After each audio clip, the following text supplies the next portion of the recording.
우리 함께 예배드리는 옆에 있는 분들 함께 인사 나누겠습니다. 축복합니다. 반갑습니다. 안녕하세요.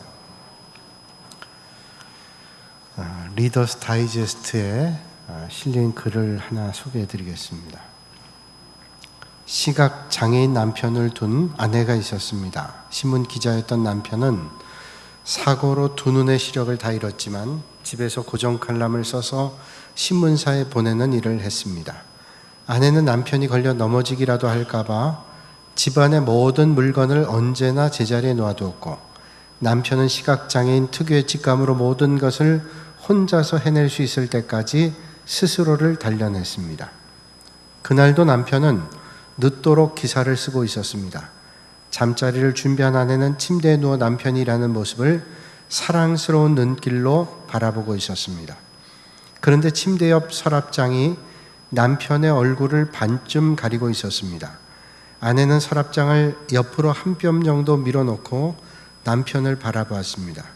남편을 바라보는 아내의 얼굴에 비로소 환한 미소가 번졌습니다. 얼마쯤 지났을까? 아내는 졸음이 몰려와 스르르 잠이 들었습니다. 남편이 기사 작성을 끝낸 것은 한밤중이었습니다. 남편도 기지개를 켜며 자리에 누웠습니다. 여느 때처럼 아내 곁에 누운 남편은 불현듯 서재의 불을 끄지 않았다는 사실이 생각났습니다. 곤히 잠든 아내를 깨워서는 안 된다는 사실에 살며시 일어난 그가 막 걸음을 옮기려는 순간 그만 서랍장에 걸려 넘어지고 말았습니다. 눈앞에 불이 번쩍하고 온 몸에 뜨거운 물을 뒤집어 쓴 듯한 느낌과 함께 바닥으로 고꾸라졌습니다. 안경과 스탠드가 깨지는 소리에 놀란 아내가 벌떡 일어났습니다. 놀란 아내는 남편을 부추기며 일으켜 세웠습니다. 구급차가 달려오고 병원으로 실려가 응급처치를 받아보니 심한 충격으로 며칠간 치료가 필요하다는 것을 알았습니다. 뒤에야 아내는 사태를 짐작할 수 있었습니다. 아내는 울먹이며 말했습니다. 여보, 미안해요. 제 실수예요. 서랍장을 약간 옮겼는데 그만. 정말 약간이었습니다. 10cm가 될락말락하게 옮겨놓은 서랍장에 부딪혀 눈두덩이가 충격을 받은 것입니다. 우리 사람은 연약하고 불완전하기 때문에 언제나 실수할 가능성이 있습니다. 전혀 실수하려고 했던 것도 아니고 앞이 보이지 않는 남편이 그런 어려운 중에도 그 글을 쓰고 있는 것이 너무 사랑스럽게 보여서 글을 보려고 했던 것이 실수가 됐던 것이죠. 우리는 크고 작은 실수를 하면서 살아가게 됩니다. 그러나 중요한 것은 실수한 다음에 그 실수를 잘 극복하는 일이 중요합니다. 성경에 보면 베드로라는 사람이 있고 유다라는 사람이 있습니다. 베드로도 예수님 앞에 얼마나 큰 실수를 했어요. 절대로 다 버려도 주님 버리지 않습니다. 3번씩이나 그러나 주님을 부인했던 게 베드로입니다. 가롯 유다는 예수님을 따라서 3년 동안 따라다녔던 제자였지만 예수님을 은30에 팔아남겼던 그런 제자였습니다.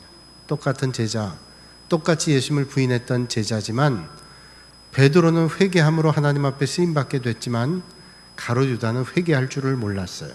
그리고 은30에 예수님을 팔아넘기고는 결국은 목매달아 죽는 것으로 인생이 끝났어요. 우린 실수할 수 있습니다. 그러나 그 실수를 어떻게 극복하는가, 그 실수를 어떻게 마무리하는가, 이게 중요한 것이죠. 어떤 사람은 실수하고 난 다음에 실수했다는 것을 받아들이지 못합니다. 내가 어떻게 이런 실수를 했어? 그 실수의 굴레에서 벗어나질 못하고 늘 거기에 머물러 있습니다. 또 어떤 사람은 실수한 다음에 너무 쉽게 자기를 용서합니다.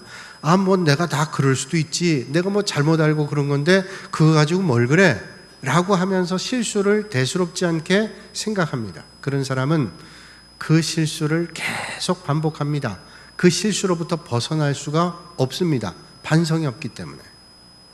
독일에 바이츠베커라고 하는 대통령이 있었는데 1885년에 독일이 2차 세계대전에 패전하고 패전 기념식에서, 승전 기념식이 아닙니다.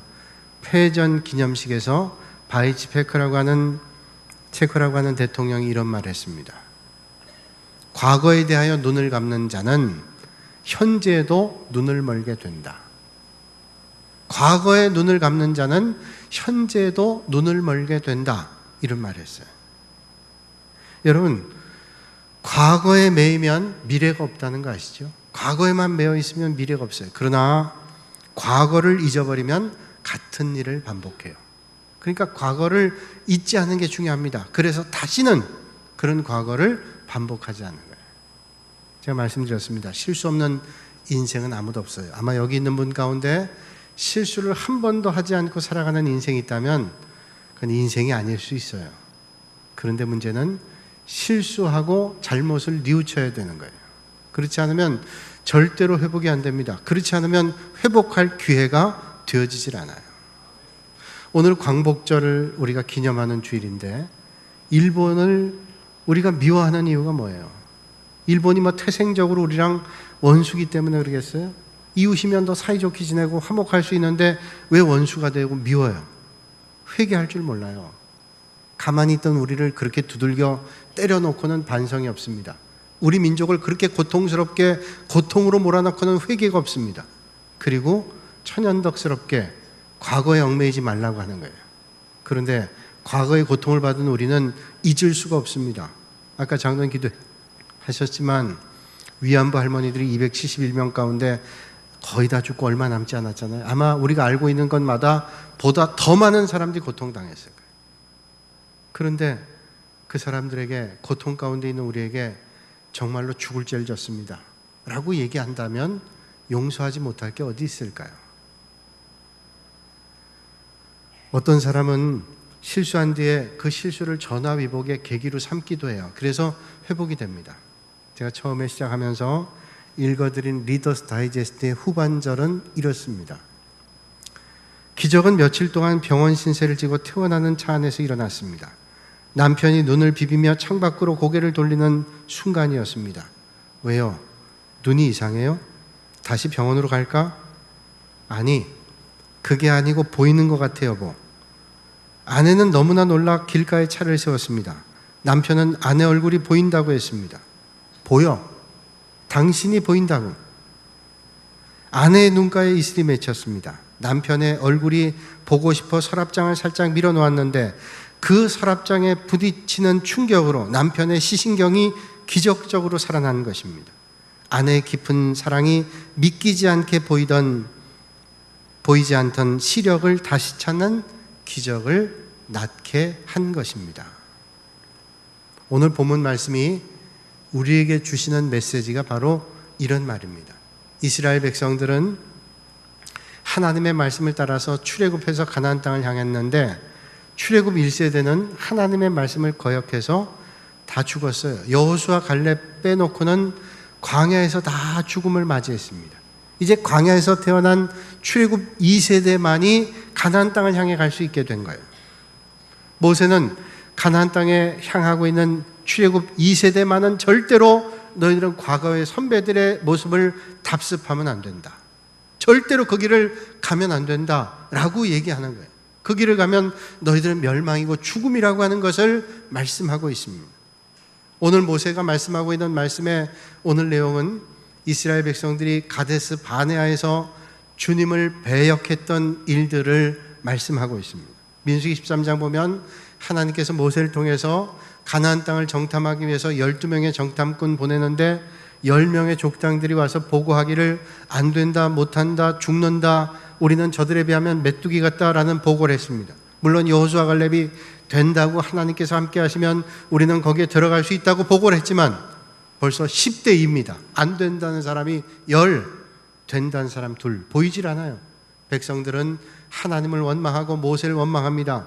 그리고 왜 우리를 여기까지 와서 네피림 족속이라고 하는 거대한 거인 같은 족속에 우리는 죽게 만드는가 하고 하나님을 원망했습니다. 바로 이것이 이스라엘 백성들의 실수였습니다. 오늘 본문 말씀을 바로 이스라엘 백성들을 향한 하나님께서 이끌으셨던 것들을 돌아보면서 모세는 회상하는 거예요. 그러면서 모세는 당시 이스라엘 백성들이 저질렀던 실수에 대해서 한마디로 말씀합니다.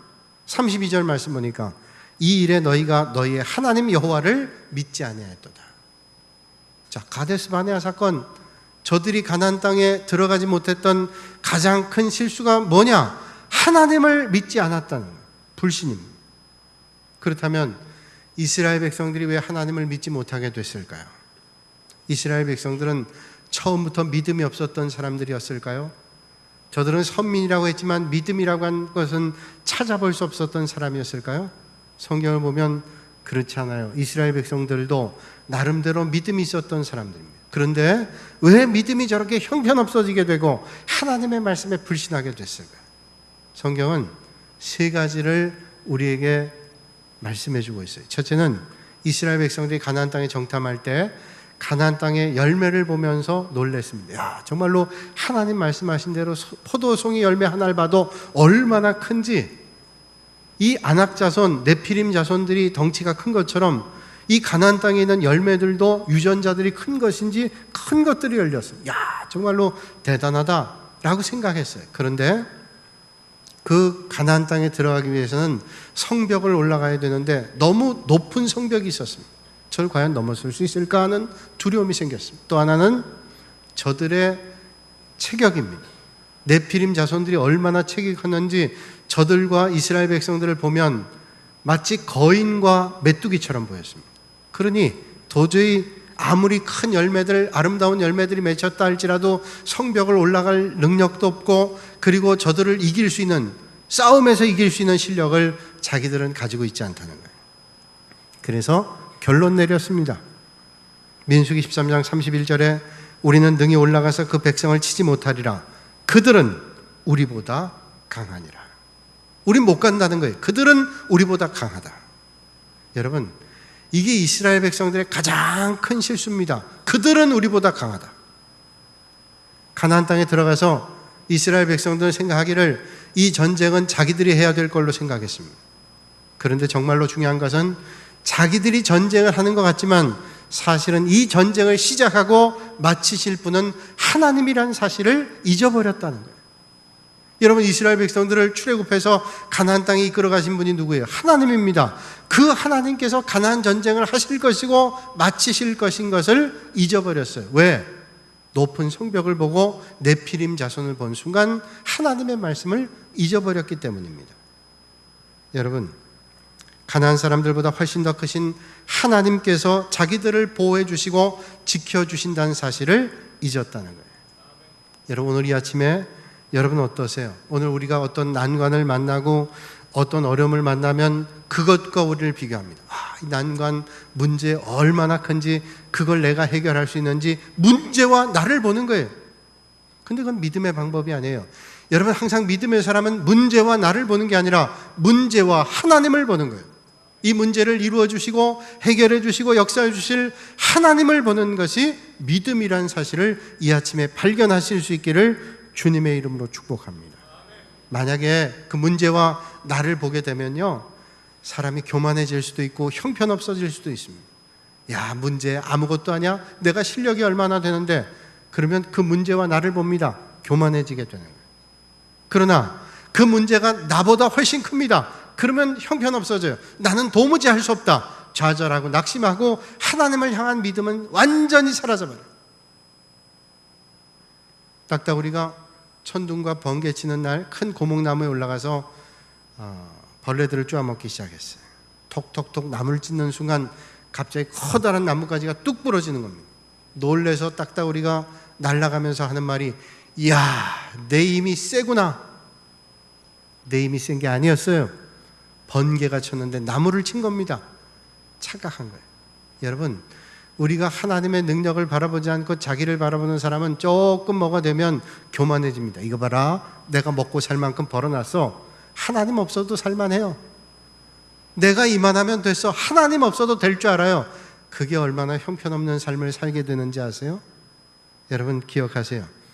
어떤 난관과 문제가 있다 할지라도 우리의 힘만으로 극복하는 거 아니라 하나님 주시는 능력과 힘으로 극복하실 수 있기를 주님의 이름으로 축복합니다. 그러니까 우리가 어떤 문제를 만나든지 믿음의 사람은 그 문제와 나를 보는 게 아니라 그 문제와 하나님을 봐야 돼요. 그래서 그 문제를 하나님 앞에 맡겨드릴 때 하나님의 역사하심을 우리는 만나게 될 줄로 믿습니다. 다윗과 골리앗 전쟁에서 많은 사람들이 골리앗을 보고 두려움 가운데 넘어졌습니다. 그러나 어린아이였던 다윗이 골리앗을 보면서 물맷돌을 들고 가면서 하나도 두려워하지 않았어요. 그러면서 하나님의 이름으로 나갔어요. 여러분, 다윗이 골리앗을 볼 때 골리앗이 얼마나 큰 거인이었습니까? 그런데 두렵지 않았어요. 왜 두렵지 않았어요?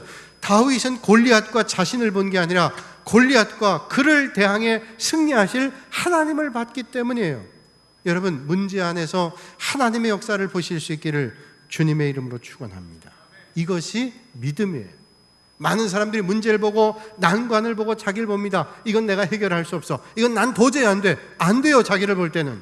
그러나 그 문제 앞에서 이루실 하나님을 보시고 그 하나님을 믿는 믿음으로 하나님의 역사를 날마다 보실 수 있기를 주님의 이름으로 축원합니다. 그래서 우리가 대적해야 될 어려움들, 해결해야 될 문제들 우리와 비교하지 말고 하나님과 비교하는 거예요. 이제 모세는 본문에서 이스라엘 백성들이 1세대에서 실수한 것들을 실수하지 않기 위해서 당부하는 거예요. 너희들의 믿음의 선배들은 형편없이 넘어지고 쓰러져 결국은 가나안 땅에 들어가지 않았냐. 너희도 가만 볼 때 유전자가 있기 때문에 모르는 사이에 그게 비어있을 거예요. 실패의식, 패배의식, 교만함, 그게 있어. 그러니 정신 똑바로 차리지 않으면 가나안 땅에 들어갈 수 없다고 모세는 말씀하는 거예요. 오늘 본문 30절에 말씀합니다. 너희보다 먼저 가시는 너희 하나님 여호와께서 애굽에서 너희를 위하여 너희 목전에서 모든 일을 행하신 것 같이 이제도 너희를 위하여 싸우실 것이며 말씀해요. 하나님께서 이제도 너희를 위해서 싸우신다는 말씀이에요. 여러분, 하나님께서는 과거에도 이스라엘 백성 가운데 함께 하시고 오늘도 함께 하시고 내일도 함께 하시는 것을 믿으라는 말씀이에요. 여러분, 하나님은 과거의 하나님만 아닙니다. 과거에 우리를 인도하시고 역사하셨던 옛날의 하나님만 아니에요. 우리가 옛날의 하나님만을 의지한다면 우리가 어떻게 미래를 살아갈 수 있어요? 하나님은 과거의 하나님이기도 하고 오늘의 하나님이기도 하고 오늘 우리 앞길을 인도하시는 하나님이시기도 하시다는 사실이에요. 그러니까 그 하나님을 의지하고 나가요. 우리 앞길을 인도하시는 그 하나님을 바라보고 믿음의 길을 걸어야 돼요. 그런데 많은 사람들이 어려움을 만나면 자기 힘을 의지합니다. 자기 힘을 계산해보고 이거는 도저히 해결할 수 없다고 좌절해요. 어떤 때는 자기의 힘이 안 닿으면 주변에 힘되는 사람을 의지하려고 합니다. 근데 그 잘못된 길인 거 아시죠? 여러분, 내 힘을 의지하는 것도 잘못된 거고요, 주변에 누군가 힘이 있는 사람을 의지하는 것도 잘못된 거예요. 왜? 그 힘도 하나님과 비교해보면 형편없는 것이기 때문에 여러분들이 뭔가 의지하고 있는 거, 그 의지한 걸 놔야 하나님의 능력을 만날 수 있다는 사실이에요. 여러분, 정말로 우리를 힘있게 하실 수 있는 분은 하나님 한 분이신 줄로 믿으시길 바랍니다. 제가 동북교 온 지 15년 됐는데 목회하면서 제 실력으로 해본 적이 거의 없습니다. 아마 제 실력으로 했다면 할 때마다 실패했을 거예요. 그저 부족하고 연약한 줄 알기 때문에 그때마다 깨달은 게 있는데 실력 있는 하나님 앞에 가지고 나가면 되는 줄로 저는 믿어요. 지금도 마찬가지. 그럴 때마다 하나님께서 지혜도 주시고 은혜도 주시고 능력도 주셔서 하나님이 하게 하셨어요. 그 하나님께서 오늘도 여러분과 함께 하셔서 여러분들의 능력 가운데 아니라 하나님의 능력으로 주님의 역사를 만나시고 이루실 수 있기를 주님의 이름으로 축원합니다. 그러니까 여러분, 우리 믿음의 생활은 날마다 나를 십자가에 못 박는 거예요. 내가 이거 하고 싶어도 십자가에 못 박는 겁니다. 내가 이런저런 계산돼도 십자가에 못 박는 거예요. 오직 주님의 뜻을 이루어지길 원합니다. 그러면 두려움이 없어요. 누가 뭐라고 해도 그 말에 흔들릴 이유가 없습니다. 왜? 하나님의 인도하심을 따르면 되는 거예요. 그런데 그러기 위해서는 분별력이 있어야 되는 거예요. 영적 분별력. 그래서 날마다 하나님 앞에 예배드리고 말씀을 듣고 기도하면서 분별력을 늘리면서 하나님의 역사를 보실 때 여러분들은 실패하지 않는 성공의 삶을 살아가게 되는 것입니다. 진 케일이라고 하는 미국의 의사가 있어요. 이분은 존스 홉킨스 대학이라고 하는 의과대학 유명한 대학에서 나왔는데 이분이 책을 썼는데 이게 베스트셀러가 됐습니다. 그 책의 요지는 딱 한 가지입니다. 수술은 사람이 하되 병을 고치는 분은 하나님이시다. 수술은 사람이 해요. 그런데 그 골을 고치는 것은 하나님이라는 거예요. 그게 그 책의 요지입니다. 그 책에서 그분은 간증을 합니다. 어떤 간증을 하는가 하면 그가 의과대학 어떤 병원에서 일을 보고 있는데 한 번은 자기 어머니가 교통사고가 나서 응급실에 온 거예요. 근데 의사들이 다 휴가 때라 가고 응급실에 자기만 있는 겁니다. 그래서 자기가 수술해야 되는데 수술을 많이 해봤지만 자기 어머니를 자기가 수술해야 된다는 게 너무 부담스럽고 염려가 되고 걱정이 됐어요. 가슴이 떨리는 겁니다. 하나님 앞에 기도해요. 하나님, 제가 여러 해 동안 수술했지만 어머니를 오늘 수술하려고 합니다. 하나님 지혜 주시고 은혜 주셔서 이 수술이 잘 될 수 있도록 하나님 인도해 주십시오. 그리고 기도하고 수술했어요. 어느 때보다도 잘 됐습니다. 그러니까 깨달았어요. 아하, 이 수술은 내가 한 게 아니라 하나님이 하셨구나. 그때 깨닫게 됐어요. 그래서 내가 수술을 하는 것 같지만 이 수술을 해서 병을 고치는 분은 하나님이시다, 이걸 믿게 됐어요. 그로부터 그는 신실한 믿음의 사람이 됐습니다. 그래서 그가 책을 썼어요. 수술은 사람이 하되 병을 고치시는 분은 하나님이시다. 사랑하는 여러분, 살다 보면 힘든 일 만나기도 하고 어려운 일 만나기도 합니다. 그러나 그럴 때마다 하나님의 능력을 구하실 수 있기를 주님의 이름으로 축복합니다. 오늘 이 아침에 자녀의 문제 어떻게 해야 될까요? 일터의 문제는 어떻게 해야 될까요? 삶의 어려운 문제들을 어떻게 해야 될까요? 하나님, 저는 힘이 없습니다. 그러나 주님께서 함께 하시면 주님의 능력이 저를 이끌어 주실 줄로 믿습니다. 기도하실 수 있기를 주님의 이름으로 축원합니다. 그래서 하나님은 항상 먼저 가십니다.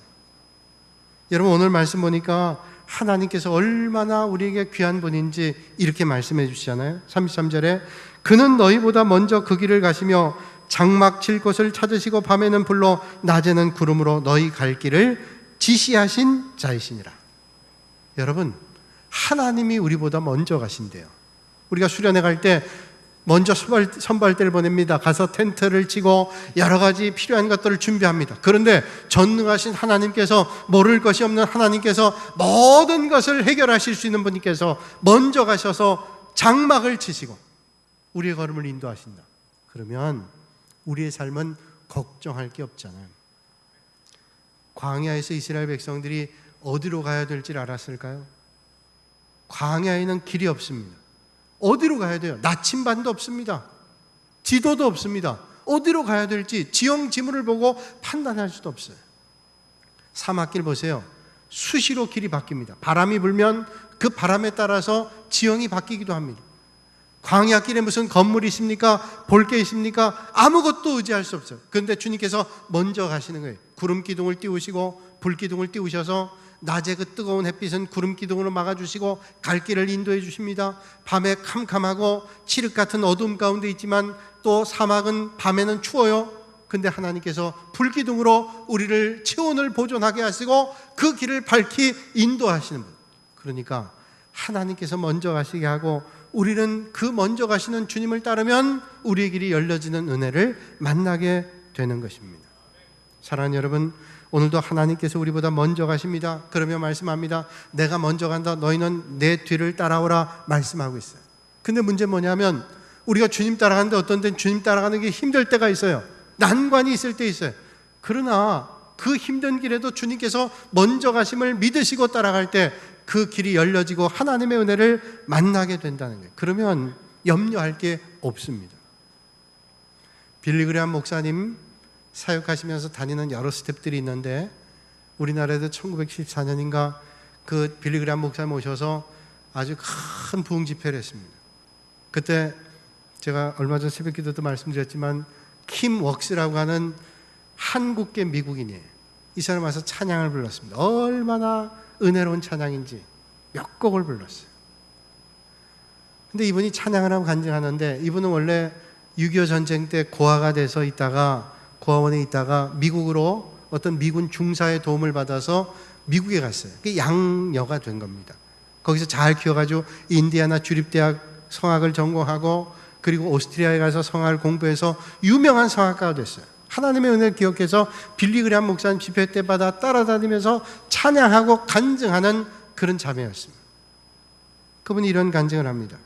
사람들은 앞이 보이지 않는, 이 사람은 시각장애를 가지고 있어요. 앞이 보이지 않는 나를 인도할 때 100m, 200m 전방 뭐가 있다고 말해주지 않습니다. 항상 나를 인도할 때 앞에 물이 있습니다. 앞에 돌이 있습니다. 앞에 장애물이 있습니다. 그래서 앞에 있는 것만 가르쳐 준다는 거예요.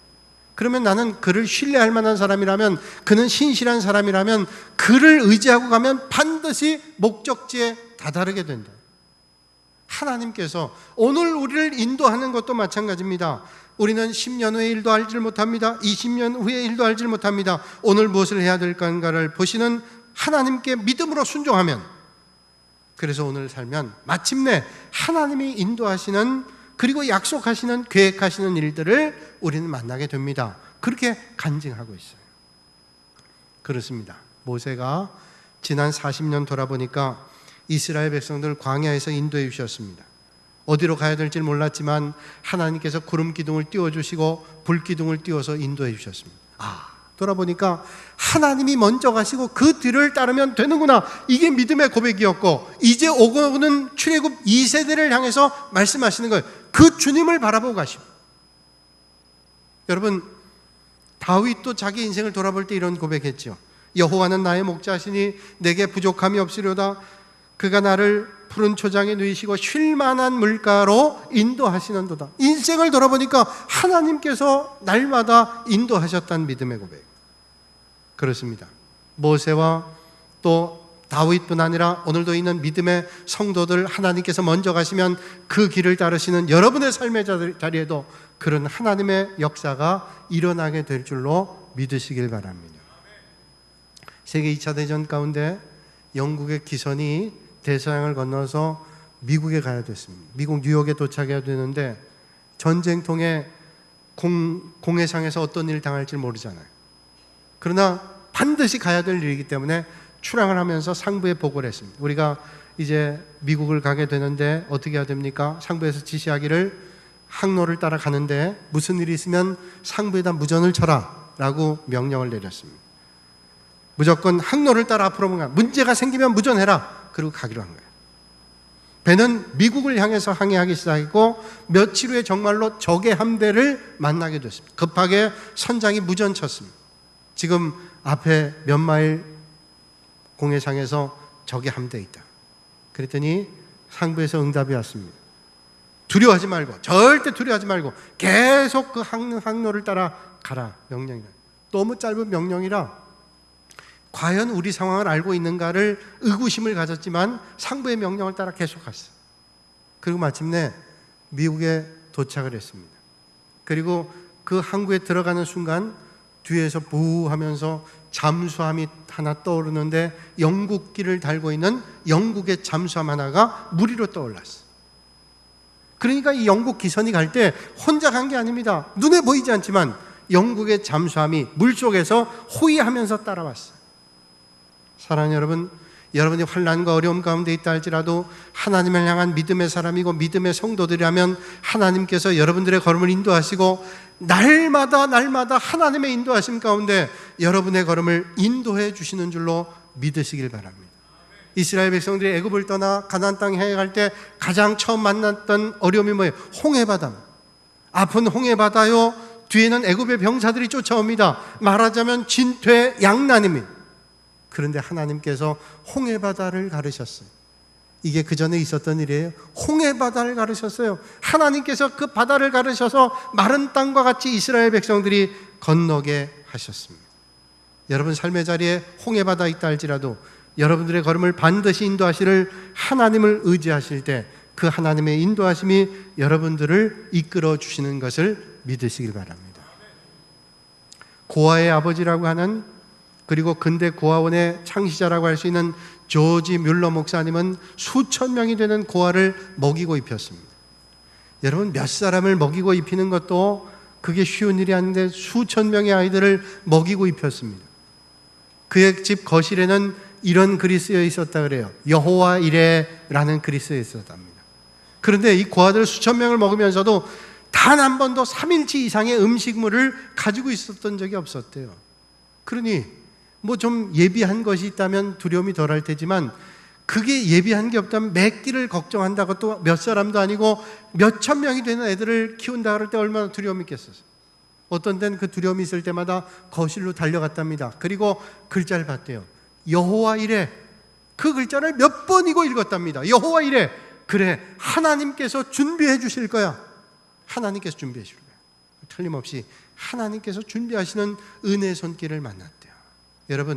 여러분 삶의 자리에 답답하고 힘들고 아무것도 보이지 않을 때 여호와 이레하시는 하나님을 보실 수 있기를 주님의 이름으로 축원합니다.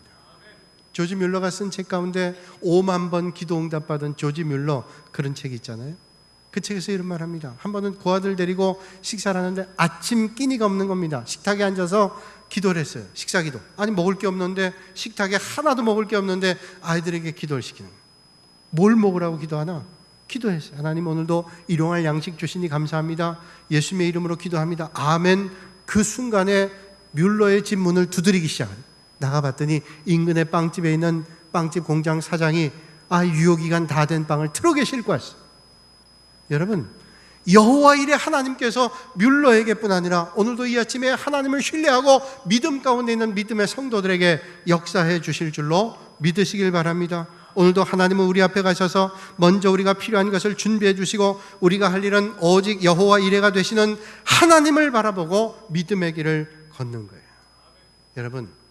여러분들의 능력으로 이 세상을 살아가실 수 있다고 생각하는 분 계세요? 내가 벌어놓은 게 많으니까, 내가 배운 게 많으니까, 제가 가지고 있는 것이 많으니까, 직장이 든든하니까, 그런 분 계세요? 참만해요. 그거 절대로 의지할 수 없습니다. 이스라엘 백성들의 40년 광야 생활은 놀라운 기간이었어요. 아마 어떤 부자가 이스라엘 백성들을 이끌어 간다 할지라도 다 먹이고 입히기 어려웠을 거예요. 그러나 하나님께서 이 광야에서 그 수많은 이스라엘 백성들을 먹이고 입히시고 인도하셨어요. 처음부터 끝까지가 하나님의 은혜였습니다.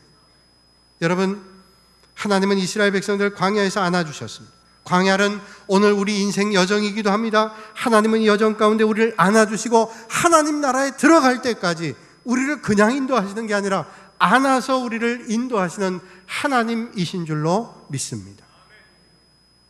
이런 걸 여러분 잘 아시죠? 어느 날 밤에 한 사람이 꿈을 꿨습니다. 꿈속에서 그는 하나님과 함께 해변을 산책하고 있었습니다. 그리고 하늘 저편에서는 그가 지금까지 살아온 삶의 모든 장면들이 영화처럼 상영되고 있었습니다. 각각의 장면마다 그는 모래 위에 새겨진 두 줄의 발자국을 발견할 수 있었습니다. 하나는 그 사람의 것이었고 또 하나는 하나님의 발자국이었습니다. 그가 살아오는 동안 하나님께서 언제나 그와 함께 걸었던 것을 느낄 수가 있었습니다. 마지막 장면이 펼쳐지고 있을 때쯤 그는 문득 길 위에 있는 발자국이 어떤 때는 단지 한 줄밖에 나 있지 않다는 것을 발견했습니다. 또 그리고 그것이 가장 그의 인생에서 절망적이고 슬픈 시기였다는 것을 그는 깨닫게 됐습니다. 이것이 마음에 섭섭해서 하나님 앞에 여쭙습니다. 주님, 당신은 주님을 따르기만 한다면 언제나 저와 함께 할 것이라고 말씀하셨습니다. 그런데 제 인생에서 가장 힘들 때 뒤돌아보니 거기에는 발자국이 한 줄밖에 없지 않습니까? 저는 그 이유를 모르겠습니다. 왜 정작 제가 필요할 때 하나님께서는 저를 버리셨나요? 그런데 주님 말씀하셨습니다. 그 발자국을 자세히 봐라. 그 발자국은 주님의 발자국이었어요. 네가 가장 힘들 때 하나님께서는 너를 홀로 내버려 두지 않고 내 두 팔로 너를 안아서 너를 인도했다. 여러분, 우리 인생이 가장 힘들 때 하나님께서는 우리와 함께 하시지 않고 우리를 안아서 우리의 걸음을 인도해 주시는 그런 하나님이신 줄로 믿습니다. 너희의 하나님 여호와께서 너희가 걸어온 길에서 너희를 안으사 이곳까지 이르게 하셨느니라. 너희를 안으사 이곳까지 이르게 하셨느니라. 아이들이 걷다가 조금만 힘들면 엄마 아빠에게 안아달라고 손을 벌립니다. 엄마 아빠는 안아줘요. 힘들고 어려울 때마다 안아줍니다. 하나님께서 오늘 우리도 안아주세요. 영원까지 여러분들의 걸음을 안아주실 줄로 믿습니다. 40년을 한결같이 안아주신 하나님께서 50년 아니 100년이 문제겠어요? 하나님께서 안아주실 거예요. 일주일이면 갈 수 있는 광야길을 40년 동안 안아주신 하나님께서 우리의 인생길을 안 안아주시겠어요? 여러분, 생각해보면 누가 광야길에서 더 힘드셨을까요? 길을 가는 이스라엘 백성들보다 하나님은 더 힘든 광야길이었습니다. 그래도 하나님은 지치지 않고 포기하지 않고 안아주시고 이끌어주시고 저들을 인도하셨어요. 6.25 때 엄마들이 갓난아기를 안고 피난 갑니다. 아무리 힘들어도 갓난아기를 버린다는 사람 없어요. 아무리 어려워도 갓난아기는 버릴 수 없습니다. 보팀을 버리고 가장 귀중한 폐물들을 버린다 할지라도 절대로 자기들의 악의를 버릴 수 없어요. 사랑하는 여러분, 우리가 지난 시간 동안 믿음이 흔들렸던 때도 있었을 것입니다. 그래서 낙심할 때도 있었고 좌절할 때도 있었을 것입니다. 그러나 이제 믿음의 눈을 크게 떠서 먼저 가시고 우리 앞길을 열어주시는 하나님만 보실 수 있기를 주님의 이름으로 축원합니다. 하나님께서 이미 길을 떠나셨어요. 우리는 먼저 가시는 주님을 바라보고 믿음의 길 가는 거예요. 다른 데 눈 돌리는 거 아닙니다. 오직 먼저 가신 주님 바라보고 하나님의 인도하심을 따를 때 여러분들의 길이 열려지고 하나님의 역사가 경험되는 놀라운 축복이 여러분의 삶의 자리에 넘치시기를 주님의 이름으로 축원합니다. 전능하신 아버지 하나님, 때로는 만나는 인생의 어려움 가운데 우리의 걸음을 인도하시는 분은 하나님이신 줄로 믿사오니 먼저 가신 주님을 바라보고 우리를 안으시고 역사하실 주님을 날마다 의지하는 믿음의 성도들 되게 하여 주시옵소서. 예수님의 이름으로 기도하옵나이다. 아멘.